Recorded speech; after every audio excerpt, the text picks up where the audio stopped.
हाँ भाई, अस्सलाम वालेकुम। वालेकुम सलाम। क्या हाल चाल है बॉयज? ठीक तो सुना। सब खैरियत है। Welcome to another episode of rapid round. Thank you. भाई आपसे 5 या 6 सवाल पूछेगा। ठीक है। सवाल इतने रैपिड तो नहीं है, हम्म। लेकिन मैं बेस्ट करूँगा उनको एक्सप्लेन करने की। ठीक है। आप अपना बेस्ट आंसर बताओ। तो क्या 1 बाय 1 जा रहे हैं? Same question. Same question 1 by 1 आप आंसर कर दो, ठीक है। जिसने पहले भी ख़याम से देना। पूछें। चलो पहले ख़याम भाई से पूछें। नहीं, पहले मुझसे पूछी, वरना ही कहेगा कॉपी कर लिए। फेयर ना, हाँ फेयर ना। और there is no right and wrong answer. ठीक है। ठीक है। Done. और कोई हमने रिहर्सल नहीं की भी। ठीक है। आपको नहीं पता मैं क्या पूछने लगा हूँ, सो Random. फार्म भाई, चलो आप ख़याम भाई से कह रहे थे आप या पहले आप? नहीं, पहले इससे पूछ ले लें यार। लेट्स गो विथ फार्म भाई। Moment of the tournament, whether it's a inning, whether it's a bowling spell, a catch, umpire's decision, captain's decision, could be off the field, could be on the field, could be the toss, could be anything. आपके हिसाब से moment of the tournament क्या रहा है? Team के लिहाज से बता सकता हूँ मैं। जो आपके दिमाग में यार आ रहा तुम आंसर करो यार, टाइम ना स्पेंड करो यार। मेरे लिए शाहीन शाह की इंजरी। है। God damn, या सीधा दिल पे तीर मारा है आपने। दिल को तकलीफ हुई थी, वो रोया भी देखो था। मैं बताता हूँ। आई रियली थिंक कि जो एक क्रूशल पॉइंट था जहाँ दो टीमें इम्पैक्ट हुई थी, वो नेदरलैंड के जो प्लेयर ने मिलर का कैच पकड़ा था। Rule off when the मरवा। अगेन हम पाकिस्तान के पॉइंट ऑफ व्यू से बात कर रहे हैं। नहीं हम I did not say that. हाँ, अच्छा नहीं, मेरे लिए अब Okay, fair. Yeah. Shaheen Shah की इंजरी। हाँ तुम सही कह रहे हो। So आपके लिए वो कैच। यस, क्योंकि it impacted two teams. Pakistan playoffs में एक चांस बन गया और नेदरलैंड का दोबारा क्वालिफाई करने की ज़रूरत ना करनी पड़े, तो वो टॉप 8 में आ गए, तो अगले वर्ल्ड कप में उनकी जगह बन गई। तो दो टीमें जो हैं उस कैच की वजह से इम्पैक्ट हुई। Big moment. Big moment. तेरे लिए क्या?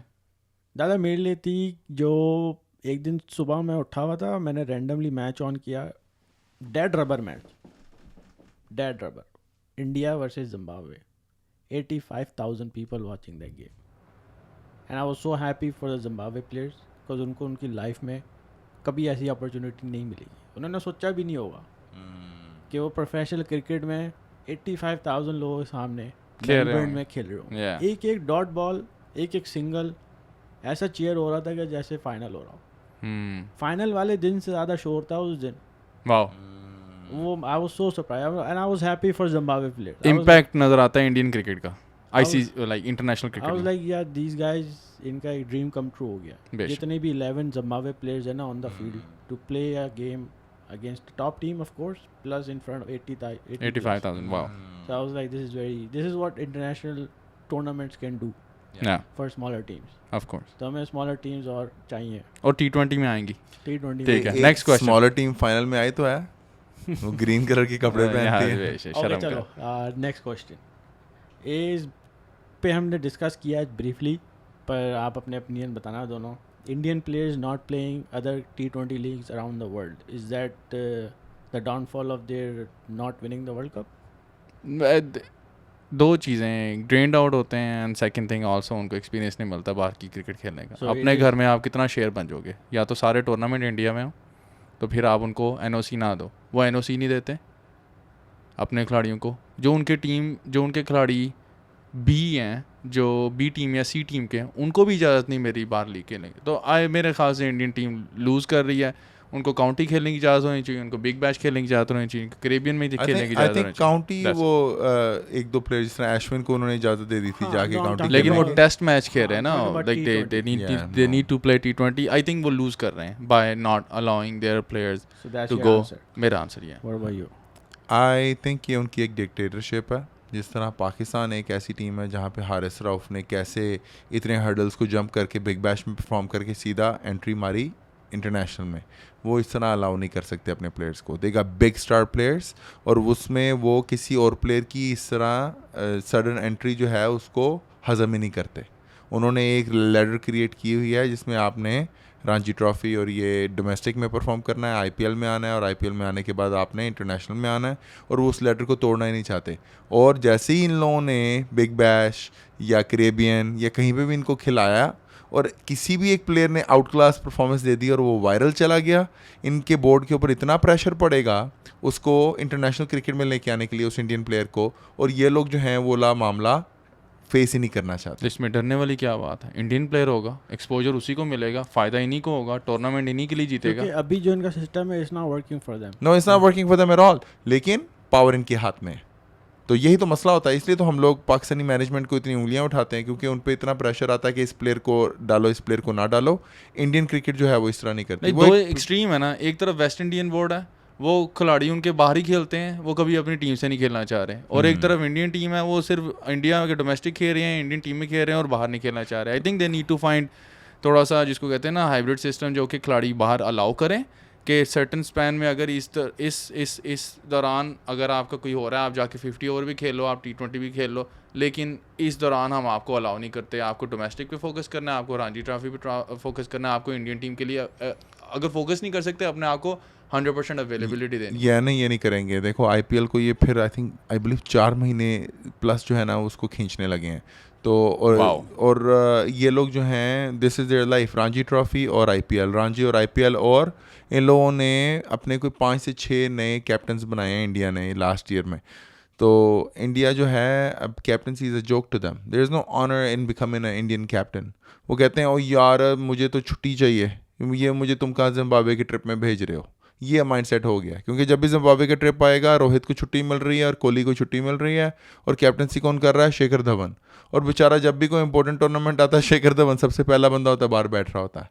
हालांकि शेखर धवन उनके सारे टूर्नामेंट्स में सबसे ज़्यादा परफॉर्म करता था। अभी सुनील गावस्कर ने टूर्नामेंट ये ख़त्म हुआ है वर्ल्ड कप, कहता है कि आप जब IPL खेलते हो, 2-2.5 महीने का IPL हो गया है अभी भी, उसमें आपका एक भी दिन ऑफ नहीं होता। आप ट्रैवल करते हो, गेम खेलते हो, प्रैक्टिस करते हो, ट्रैवल करते हो, गेम खेलते हो, प्रैक्टिस करते हो। Animal life. कहते हैं अब आपका इंटरनेशनल टूर चल रहा है ऑस्ट्रेलिया में, आप स्ट्रगल कर रही है। KL राहुल के बारे में बात कर रहा था, कहता है कि he is out of touch and he is taking a day of before the semifinal. जहाँ बाबर आजम प्रैक्टिस करने गया सेमीफाइनल में से पहले, एक दिन पहले, वहाँ KL Rahul taking a day of with the team. So he was like commitment में यहाँ पे कोई ना कोई गैप है। ओ नहीं, मैं उसमें डिसएग्री करता हूँ। देखो इंजमामुल हक वो हमेशा उसको वो परफॉर्म नहीं कर पा रहा था, तो उसको उसके कोचेज़ ने कहा कि तुम जो हो ना नेट से थोड़ा सा बाहर रहो, और वो नेट से बाहर रहा और फिर उसने वापस आके परफॉर्म किया।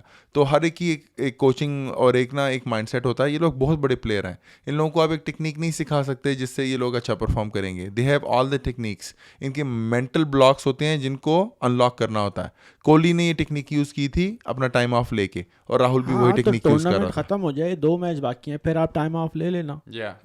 मैं सोहेब के साथ एग्री करता हूँ। ये नहीं है मिड टूर्नामेंट आप जो सा है ना, और अगले दिन जब आपकी बिगेस्ट गेम है आप रेस्ट डे ले रहे हो, specially if you are struggling. हाँ, specially if you are struggling. अगर आप स्ट्रगल नहीं कर रहा था, उसने जिम्बाब्वे के खिलाफ जो है 50 मारी है। वो इंडिया के दोनों ओपनर ने स्ट्रगल किया है। अगर तो वो दोनों थ्रू आउट द टूर्नामेंट हर अच्छी टीम के खिलाफ उन्होंने स्ट्रगल किया, एग्रीड, लेकिन खत्म हो गई ब्रो। चलो हम रैपिड राउंड पे हैं, बहुत ही ज़्यादा खींच रहे हैं। ठीक है, अगला क्वेश्चन पे चलते हैं। आप मुझसे पूछना पहले प्लीज। ओके, ये जो इस टूर्नामेंट से पहले और इस टूर्नामेंट के दौरान ये जो कैप्टन्स फ्लॉप हो रहे थे, फिंच, विलियमसन, बबूमा, ये इनका क्या, did that affect their chances to win the world cup? Yes और नो? Yes, big time. और आई बिलीव कि इनकी फ्यूचर कैप्टनसी जो है वो भी थ्रेट में आ गई है अब। तो they will, the managements are really going to look into it. What's the solution? Solution for what? Management को बड़ा डिसीजन बना लेना चाहिए बिफोर द टूर्नामेंट स्टार्ट्स। देखो मैनेजमेंट की डिसीजन बनाने से एक बहुत बड़ा फ़र्क आता है इनके कॉन्ट्रैक्ट्स के ऊपर। ठीक है, आप किसी कैप्टन को सबसे बेस्ट कॉन्ट्रैक्ट देते हो, you can give them a C contract and then make him a captain of the team, specially Aaron Finch, Bavuma. आप इनको बेस्ट कॉन्ट्रैक्ट देते हो और बाद में जब आप इनको कैप्टनसी से हटा देते हो, आप इनको टीम से नहीं निकाल सकते। They still under contract, you still paying them as management, as a board. तो आप उनकी सर्विसेज फिर भी लेना चाहते हो। उनको कैप्टनसी से हटाने का मतलब है उनको बाहर निकाल देना। तो उनको उनके लिए एक रास्ता निकाल देना चाहिए, एरन फिंच के लिए, बबूमा के लिए भी, केन विलियमसन के लिए भी, that you have served and you served very well, it's time for you to leave. लेकिन उनका एक पाथ पेपर क्रिएट कर दे मैनेजमेंट। आई थिंक कैप्टन के लिए जो मिनिमम क्राइटेरिया होना चाहिए ना, मिनिमम क्राइटेरिया किसी भी टीम के लिए, कि अनक्वेश्चनेबली वो टीम के 11 की रिस्पेक्ट डिज़र्व करता है इन दैट फॉर्मेट। और जो and he has to be कि टीम में उसकी कम से कम जगह तो बने, कम से कम। तो इन बबूमास और एरन फिंच के केस में दोनों की टीम में जगह नहीं बन रही थी, और जो केन विलियमसन के केस में अगर उसकी टीम में जगह बन रही थी तो वो एटलीस्ट वो इस फॉर्मेट में he is not their best player. तो 11 की रिस्पेक्ट और बेस्ट प्लेयर को कैप्टनसी मिलनी चाहिए. इन पाकिस्तान केस बाबर आजम खेल रहा था क्योंकि he is their best player. he may not be the best T20 player but he's their best player. तो ये जो बात कर रहा है, I think there is a time, अगर आपने लर्न करना है, now is the just time. look at the English team, just follow their pattern, you will be successful. Yeah, मेरे ख्याल बहुत से easy है. टूर्नामेंट से पहले मैनेजमेंट को डिसीजन ले लेना चाहिए कि Yeah. यार ये रेडी रहेगा नहीं रहेगा. Yeah. ये इसकी कैप्टनसी या इसका टीम में होना हमारा अफेक्ट करेगा chances to winning the cup or not. They should make the decision, Exactly. Right. बेशक उसको इंडिविजुअल को कह दें भाई ये डिसीजन है हमारा, Hmm. आप तमीज़ से खुद ही साइड में हो जाओ प्रेस कॉन्फ्रेंस करके. Exactly. Yeah. इज्जत से. चलो एक बात जो है बहुत स्पॉटलाइट में आई बार बार throughout the tournament, the level of umpiring. How would you rate it from 10? 10 being the highest, 1 being the lowest. 8 मेरे लिए कोई कंट्रोवर्शियल नहीं था स्वाय वो कोहली के 2 मोमेंट्स के या कोहली के 3 मोमेंट्स के. जो नवाज़ की जो वो अगेन मेरे ख्याल से तो वो नो बॉल थी, बस उसको रिफ़र करना था, ठीक है. सेकंड कोहली ने जो वाइड ली मर्जी से वही, और तीसरा भी कोहली का वो जो उसने थ्रो वाला फेक थ्रो किया, ठीक है. वो तीनों जानी चाहिए थी उसके पास. सेकंड के अलावा अंपायर को, थर्ड अंपायर को इंटरसेप्ट करना चाहिए था, आना चाहिए था, लेकिन थोड़ा सा कंट्रोवर्शियल था. अदर देन दैट जो मैं आपको और भी गिना देता हूँ. हम्म शकीब उल हसन जो एलबी हुआ था पाकिस्तान के खिलाफ, इसीलिए 8 दिए ना मैंने, 10 नहीं दिए. यार वो नॉट आउट था. वो not out. Not out. ये इतने एरर्स जो होते हैं ना वो एक टूर्नामेंट में हो जाते हैं, राइट. लेकिन द थिंग इज कि होने नहीं चाहिए यार. नो आई एग्री कि specially well, India obviously Pakistan का मैच था. नहीं career वहाँ दौर पे पे लगे हुए वहाँ थे. पे वहाँ पे मसला इंडिया पाकिस्तान के मैच की बात करते हैं. अगर अंपायरिंग की बात कर रहे हैं, अंपायर की गलती नहीं है हम मैच हारे, वो बॉलर की गलती है. I'm just talking about the umpiring. The moment. Right yeah. Right. तो इसलिए जो अंपायर जो हैं इतना margin of error her team को देना चाहिए कि अंपायर्स गलती कर दें, और वो पाकिस्तान की फेवर में भी कर सकते थे. और जिस तरह उन्होंने शहनशाह के मामले में सेमीफाइनल में की, वो पहले आउट दे दिया, बल्ले को लगी तो बिना आउट दे दिया. इस तरह गलतियां होती हैं, लेकिन that's why you have DRS. उस केस में विराट कोहली की थोड़ी सी इन्फ्लुएंस जो है वो मुझे फील हुई कि नज़र आई है. तो टेक्नोलॉजी है तो इस्तेमाल क्यों नहीं किया? इस्तेमाल क्यों नहीं की गई. हाँ. लेकिन अगेन राइट, वो देखो पाकिस्तानी होते हुए I really think it's a biased decision कि हम लोग जो है ना अंपायर्स को इस वक्त जज करें. लेकिन मैंने जब रिप्ले देखा था, it seems like a obvious no ball. जहाँ पे उसने कांटेक्ट किया था और जहाँ से वो वेस्ट से, it was drastically higher than the waist. You could easily call it a no ball. वो बस अजीब सी बात ये है कि the amount of time it took him to call it a no ball, कि वो छक्का देखने लग गया. भाई तुम्हारा छक्के से क्या लेना देना, तुम जो बाजू खड़ा कर दो कि नो बॉल है. वो चलो वो कर भी दी है, नो बॉल दे भी नो बॉल दे भी दी. लेकिन जब उसके बाद विराट कोहली ने जब बाउंसर हुआ, विराट कोहली ने अंपायर की तरफ देख के कहा वेयर इज द वाइड. वो एक प्लेयर है और इन्फ्लुएंशियल प्लेयर है, और उसकी थोड़ी सी जो होती है ना चलती है, और वो heat of the moment, the guys on fire, और उस वक्त वो कहता है हाँ भाई वाइड तो दो. हर कोई इस तरह करता है, रिजवान भी ऐसा करता, बाबर भी ऐसा करता, जब आप उनको देखो तो. लेकिन वो थोड़ा सा डिफरेंट तरीके से करते हैं. और देखो ना, वो उसने बांग्लादेश के खिलाफ भी सेम चीज़ की विराट कोहली ने. उसने फिर वाइड मांगी और अंपायर ने वाइड दी, बाद में दी. और बांग्लादेशी प्लेयर्स, फैंस सारे गुस्से में. और जो उसने जो फेक थ्रो की, अगेन देखो मैच इस पोजीशन तक आए ना कि हम ये 2-3 स्कोर तक की और इनके मार्जिन की बात कर रहे हैं. Bangladesh had a golden chance to win against India and make history, उन्होंने नहीं की. Pakistan had a golden chance to win against India and make history, Pakistan ने नहीं किया.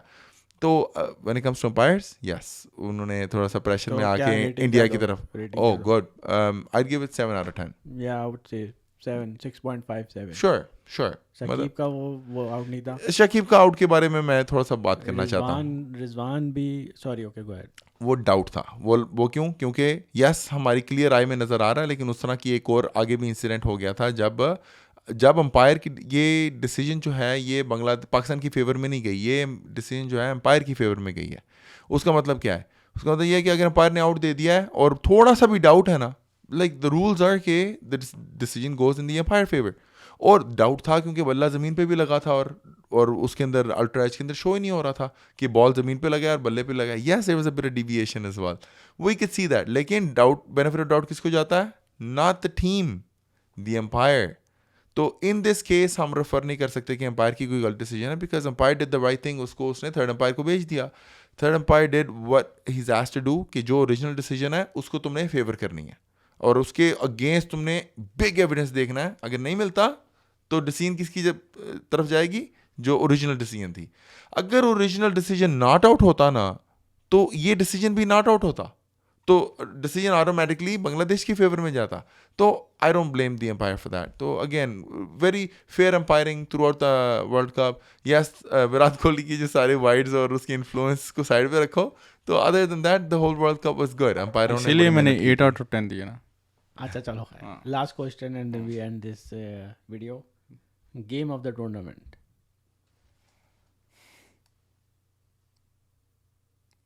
Pakistan India, hands down. Well, Netherlands and South Africa, the game of the tournament. For me, that match was unbelievable. Nobody expected it to happen. Nobody ever thought कि South Africa जो है Netherlands से हार सकता है, वो भी एक यूरोपियन कंट्री जो इतना उसने अपना भी जो है ना फुट होल्ड नहीं रखा हुआ क्रिकेट में. और वो रबाडा को इस तरह छक्के मार रहे थे जिस तरह रबाडा जो है ना एक थर्ड क्लास बॉलर है. तो game of the tournament for me is hands down Netherlands versus South Africa, where they beat them and they वो beat. हम एज अ पाकिस्तानी बोल रहे हैं, एज अ न्यूट्रल बाहर से बैठ के देखो तो इंडिया और पाकिस्तान जैसी गेम, विराट कोहली जैसी इनिंग, आई डोंट थिंक कि बहुत देर से ऐसी मैच देखा ही नहीं है जिसमें अनबिलीवेबल सारी गेम 90% पाकिस्तान गेम जीत रहा है. Boom. Not really, it was a roller coaster. शुरू पाकिस्तान की विकेटें गिरी, फिर थोड़ा कमबैक किया. नहीं, जब इंडिया की बैटिंग स्टार्ट हो गई, इंडिया की बैटिंग जब जैसे उन्होंने विकेट लूज की, run rate climbed up crazy और बाउंड्रीज नहीं लग रही, और विराट कोहली के 2 shot of the tournament right away पहले मैच में आपको मिल गए भाई. No, I agree भाई. देखो, let's give him the respect that he deserves. ठीक है, तू चुप रहा भाई. मैं उसको I want him to come back in ODIs and I want him to be one down. I want him to score centuries. I want him to win the World Cup ताकि बड़े प्यारे तरीके से रिटायर हो सके और बाद में टेस्ट मैच में रहे और बाद में अपनी IPL खेलता रहे. No problem. ठीक है, चलो. गोट को क्वेश्चन नहीं करते. All the respect goes India to versus him. Pakistan. India versus Pakistan. Netherlands versus South Africa.